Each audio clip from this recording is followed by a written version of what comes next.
இத பத்தி தெரிஞ்சா மறண்டு போயிருவீங்க.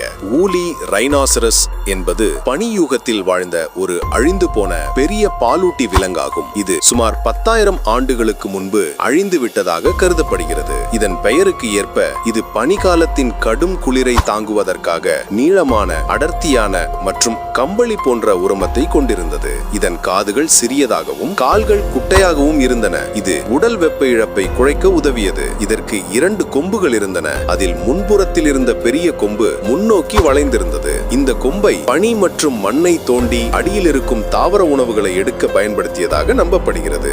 ஊலி காண்டாமிருகத்தின் தோள்பட்டை பகுதியில் ஒரு பெரிய கூன் இருந்தது. இந்த கூன் கடுமையான குளிர்காலங்களில் உயிர் வாழ தேவையான கொழுப்பு சத்தை சேமித்து வைத்திருந்தது. இந்த விலங்குகள் வடக்கு யூரேஷியாவின் குளிர் திறந்த புல்வெளி பகுதிகளில் பரவலாக வாழ்ந்தன.